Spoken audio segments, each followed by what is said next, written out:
오늘은 시편 150편 말씀입니다.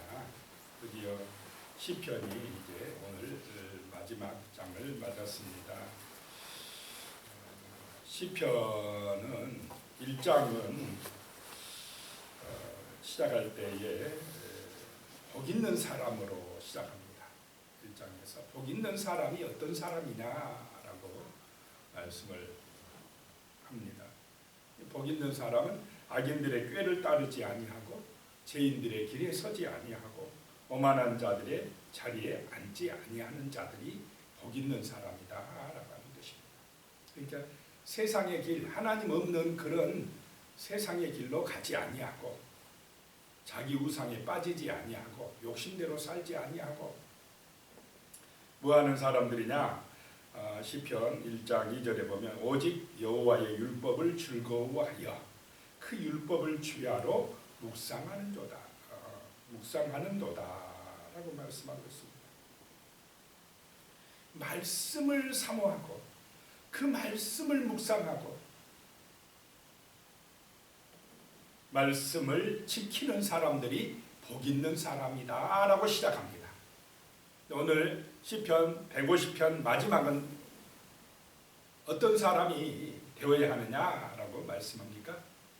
하나님을 찬양하는 사람이 되어야 한다라고 결론을 내리고 있습니다. 말씀의 묵상으로 시작해서 하나님을 찬양함으로 시편이 결론을 맺고 있는 것입니다. 복 있는 사람은 정말로 시냇가에 심은 나무같이 결실하게 된다는 것입니다. 그 말씀에 의지하는 사람, 그 사람은 하나님을 찬양하는 사람이다라고 하는 것입니다. 1절에 보니까 오늘 시편 150편 1절입니다. 할렐루야 그의 성소에서 하나님을 찬양하며 그의 권능의 궁창에서 그를 찬양할지어다. 하나님을 찬양하는 삶이 되어야 한다는 것입니다. 1절에는 어디에서 찬양하느냐? 찬양의 장소를 말씀하고 있습니다. 그의 성소에서 하나님의 성전에서 찬양할지어다 라고 말씀하고 있습니다.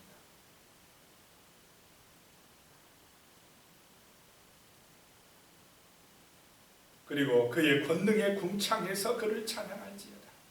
성소에서 찬양하고 권능의 궁창에서 하나님의 보좌가 있는 저 하늘의 궁창에서도 찬양하고 하늘에서도 땅에서도 그 어디를 가든지 우리는 하나님을 찬양하는 삶이 되어야 한다는 것입니다.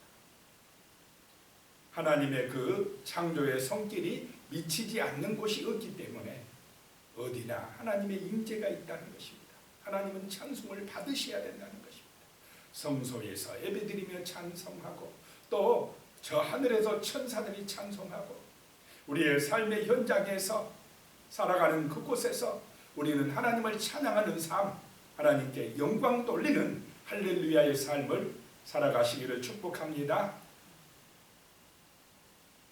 주야로 말씀을 묵상하듯이 우리는 어디를 가든지 하나님을 찬송하는 그런 은혜의 삶을 살아야 되겠습니다. 그 다음에 2절에 보니까요. 그의 능하신 행동을 찬양하며 그의 지극히 위대하심을 따라 찬양할지어다. 하나님을 찬양할 이유를 말씀하고 있습니다.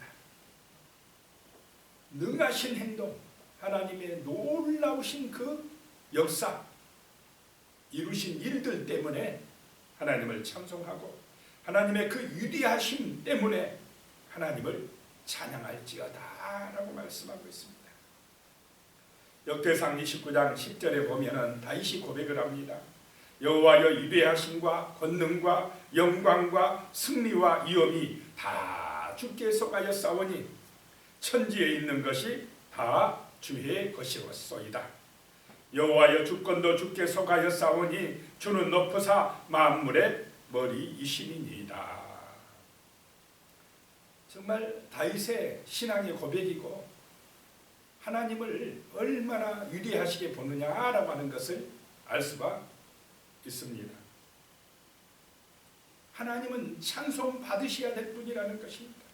모든 위대하심과 권능과 영광과 승리와 위엄이 다 주께 속하였다는 것을 다윗은 삶 속에서 체험적으로 알았다는 것입니다. 출애굽기 15장 1절에 보면은 모세가 이 출애굽의 그 홍해바다의 대역사를 체험한 다음에 하나님을 찬송하는 그런 대목이 나옵니다. 출애굽기 15장 1절에요. 이때에 모세와 이스라엘 자손이 이 노래로 여호와께 노래하니 일렀으되 내가 여호와를 찬송하리니 그는 높고 영화로우시며 말과 그 탄자를 바다에 던지셨음이로다 라고 찬양하고 있습니다. 그 홍해바다, 이스라엘 백성으로는 도저히 건너갈 수 없는 홍해바다였습니다. 뒤에는 애굽 병사가 쫓아오고 있었습니다. 그럴 때에 하나님이 위대하심을 드러낸 줄로 믿습니다. 하나님의 놀라운 능력으로 홍해바다를 가르시고 이스라엘이 무사히 애굽에서 빠져나오게 하시고 그 이스라엘을 쫓던 애굽의 강력한 군사들은 바로의 군사들은 그 홍해바다 물에 빠져 죽게 만드셨다는 것입니다. 그 위대하신 능력, 그 하나님의 행동을 보고 찬양했다라고 하는 것입니다. 찬송할 때에 놀라운 하나님의 은혜가 임할 줄로 믿습니다. 찬양할 때에 능력이 나타난다는 것입니다. 하나님의 능력이 나타난다는 것입니다. 역대상 20장 22절에 보면요, 그 노래와 찬송이 시작될 때에 여호와께서 복병을 두어 유다를 치러 온 암몬 자손과 모압과 세일산 주민들을 치게 하심으로 그들이 패하였으니 라고 말씀하고 있습니다. 세계 나라의 연합군이 이스라엘을 쳐들어왔을 때에 정말 이스라엘의 힘으로는 감당이 안 되는 큰 전쟁이었습니다. 문제였습니다. 그때 여호사밧 왕이 찬송하게 있다는 것입니다. 그 노래와 찬송이 시작될 때에 하나님께서 그 대적들을 물리치고 승리하게 해주셨다라고 하는 것입니다. 찬송할 때에 하나님의 지혜와 하나님의 도우심과 은혜가 우리의 삶에 임하게 될 줄로 믿으시기 바랍니다. 그리고 찬송할 때에 또 귀신이 떠나갑니다. 사무엘상 16장 23절에요. 하나님께서 부리시는 악령이 사울에게 이를 때에 다윗이 수금을 들고 와서 손으로 탄즉 사울이 상쾌하여 낫고 악령이 그에게서 떠나니라 라고 말씀하고 있습니다. 다윗은 늘 또 찬송을 했던 사람이었습니다. 찬송할 때에, 늘 찬송할 때에 악한 영이 떠나가게 될 줄로 믿습니다. 귀신이 쫓겨가는 은혜가 임할 것입니다. 성령의 놀라운 은총이 우리의 삶에 임하게 될 것입니다. 귀신이 떠나가야 우리의 삶이 평안해질 줄로 믿습니다. 복을 받게 된다라고 하는 것입니다. 그래서 하나님을 찬양하라는 것입니다. 능하신 행동을 찬양하고 지극히 위대하심을 따라 하나님을 찬양하라라고 말씀을 하고 있습니다. 성경에 보면 그 외에도 정말로 하나님의 능하신 행동들이 엄청나게 나옵니까? 안 나옵니까? 많이 나옵니다. 창조하심을 찬양하고 구원 역사를 찬양하고 또 우리의 삶 속에서 하나님의 그 놀라운 은혜를 생각하며 찬송하고, 그래서 찬송하는 삶, 할렐루야의 삶이 되어야 한다라고 하는 것입니다. 찬송의 이유는 엄청 많다는 것입니다. 그 다음에 3절에서 5절 보면요, 찬양의 방법에 대해서 말씀을 하는데 도구를 사용해서 찬양하라 라고 하는 것입니다. 나팔 소리로 찬양하며 비파와 수금으로 찬양할지어다.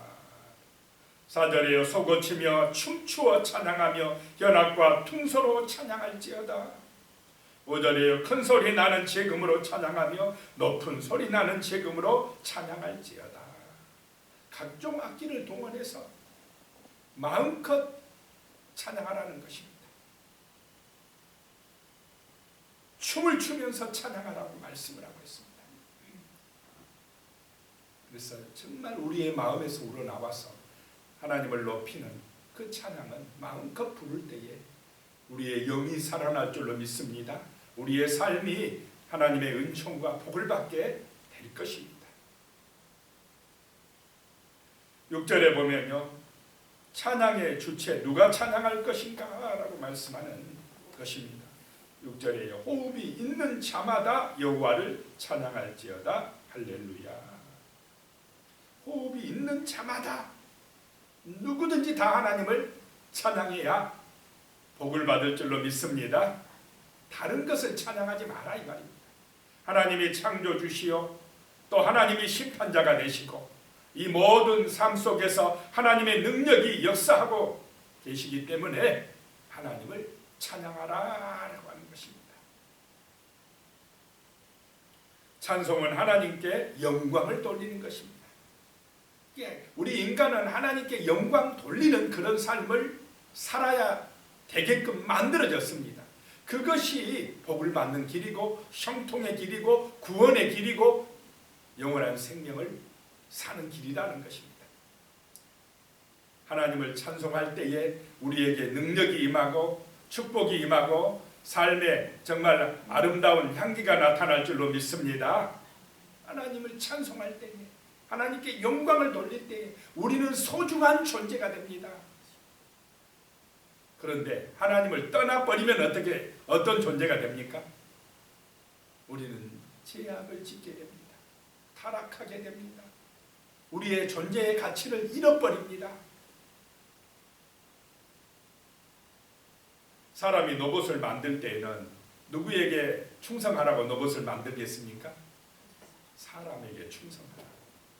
그런데 그 로봇이 바이러스를 먹든지 잘못돼 가지고 사람을 대적할 때는 어떻게 해야 됩니까?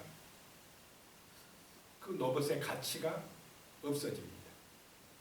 로봇을 이제 제거해야 된다는 것입니다. 인간이 하나님을 찬송하게끔 만들어진 우리 인간이 하나님을 대적하게 될 때에, 하나님의 자리에 인간이 올라서려고 하는 그런 마음을 가질 때에, 교만해질 때에 우리는 하나님에게 심판을 받을 수밖에 없는 존재가 되어진다는 것입니다.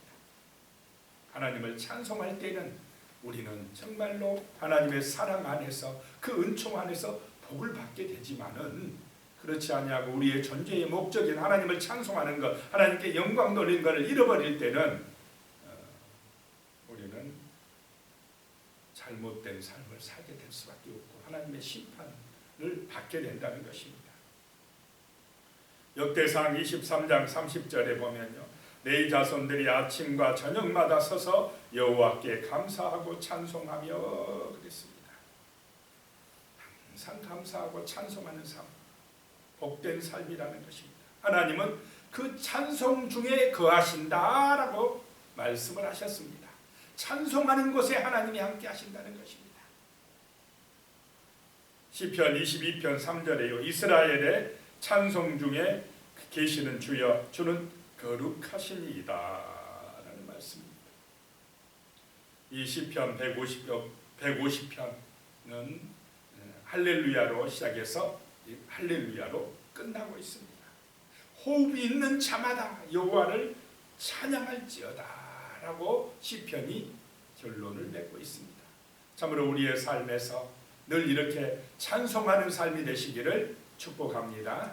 기도드리겠습니다.